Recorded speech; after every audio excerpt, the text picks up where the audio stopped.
Let's talk about magic. Let's talk about space magic.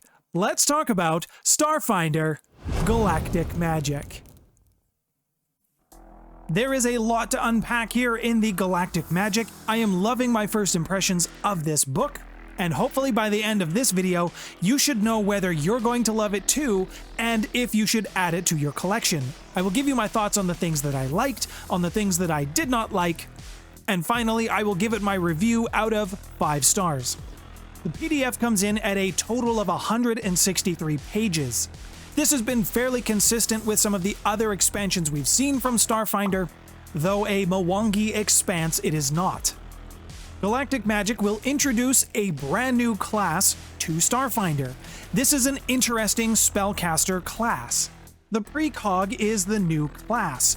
Now this is an interesting class because it is a primary dex-based character. This is what most of the class abilities are going to be based around, but the amount of spells that you know and can learn are still determined by intelligence.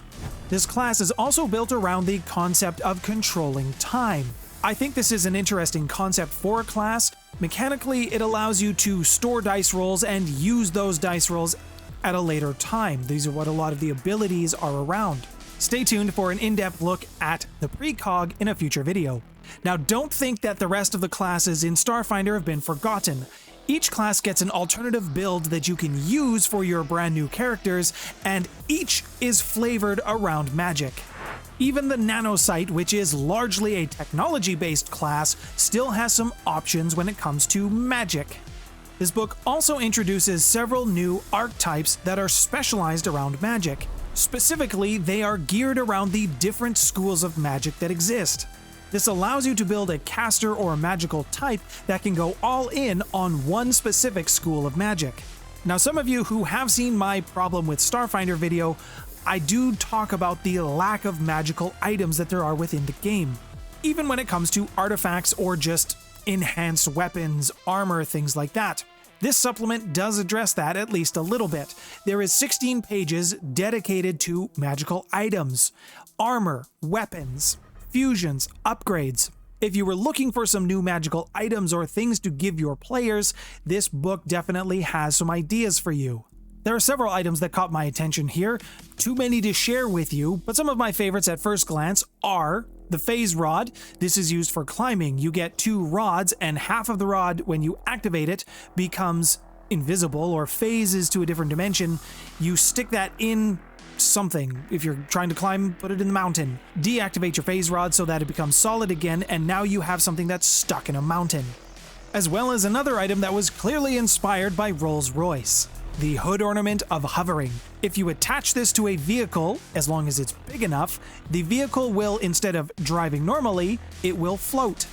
Now here's something substantial you're also going to get within this book. You're going to get 36 pages of spells. That translates to 110 extra magic spells. If you are playing a caster, this is a must-have for you, simply to expand the spell list. All of the caster classes have spells that can be used here. Mystics, Technomancers, Witch Warpers, and the Precog. Before I tell you some new variant rules around spellcasting, I already know that you've done this, but I'm going to thank you in advance anyways. Thank you for hitting the like button to let me know that you are enjoying this video, and if you want to see more like this from myself, I already know you've hit subscribe with the bell notification, so I don't need to tell you to do that again.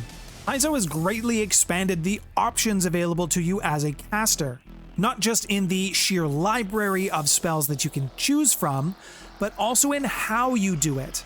Up until this point, Starfinder has worked on a known spells per day. You have a certain number of spell slots, you also have a certain number of known spells, and as long as you know the spell, you can cast it in a appropriate level spell slot. Now you have rules to function as a prepared spellcaster rather than a known spellcaster. Think classic style wizards.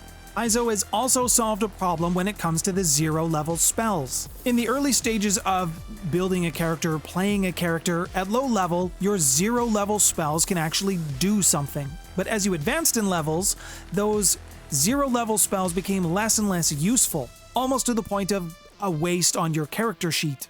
I think this was a good change and one that every GM should use if you have a caster in your party. There is also a type of magic that's added in this supplement that is in existence in the Paizo-verse, but it hasn't had much explanation when it comes to Starfinder, and that would be rituals. These are spells that take more than just a few seconds or even a couple of minutes to cast. Sometimes they can take days, weeks, months. While not exhaustive by any stretch of the imagination, this is exactly what it should help you do. If you wanted to create some custom magic or create a custom ritual as a GM for your players, this should help you get the creative ideas flowing. Now, one other inclusion in this book that I was not expecting, but am glad that they did, was a very large section dedicated to the pantheon of Starfinder. This includes multiple page write-ups, not just on the primary 20 gods of the Starfinder universe, but also some of the lesser gods, the minor gods, even some of the elder gods, if you want to have a Cthulhu-esque type of story. If you as a player or even as a GM for better character building, if you wanted to follow a specific god, there is now some options similar to what you would find in Pathfinder. Things that the god enjoys, things that they want to see you do, things that they will punish you for if you do the things that they don't like. Blessings, curses, favored weapons even. There is quite a bit of art to go along with all of these gods, so if you were curious as to how they evolved or updated from their Pathfinder days into Starfinder, there is some art for you to go by now. Not to mention some new groups, fringe factions, or cults that you can use to throw at your players for something fun and inventive. For GMs and people who are interested in the world lore like myself, there are several write-ups in here describing what a magical apprenticeship would look like in a sci-fi future, as well as what magical institutions debate on, what they believe magic to be like, as well as how in society magic is integrated with technology. If you are looking for deep lore, you're not going to find a ton of it here. There definitely is some for you to sink your teeth into, but it's not a Pact Worlds book, for example, or even a Near Space. That wasn't the focus. Obviously, it was around expanding magic and spellcasters. So that leaves us with the question, is this worth adding to your collection?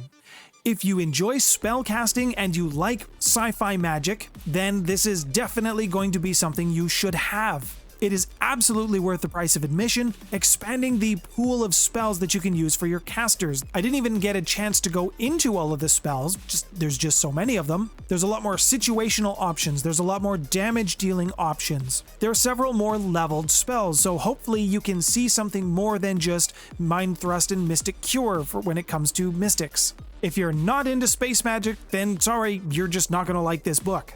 So here's what I've liked about this supplement. We have a brand new class, we have expanded spell lists, even the write-ups on the gods, which I was not expecting, I have welcomed. It gives me as a GM a few more ways to incorporate it into the worlds and just make them that much more lived in. The gods are there, everybody believes that they exist, this can help you flesh out your worlds, the worshippers, their belief system, just that much more. I was hoping to see a little bit more around the extraplanar dimensions, the places where the gods actually live. You won't find much information around that in this book. The other aspect of this book that I was not as impressed with was some of the art. Some of them are really good. Some of them, they're okay, but some of the art does feel just a little bit off. So my final rating for this supplement is going to be 5 out of 5 stars. It was everything that I was looking for when it came to casters, new classes, new spell rules, spell variations, new ways to get me thinking about how to use magic, how it would actually work in this world. I am excited to pick up my caster again and see what we can do with all of this. But if magic isn't your thing, maybe you'll be interested to know what's in the tech revolution and whether or not it's going to be good for your table. Links to that video should be on your screen now. Thank you to all of my patrons who continue to support me even as we prepare for the move. It's getting close now. My name's Nathaniel. Thanks for stopping by, everyone.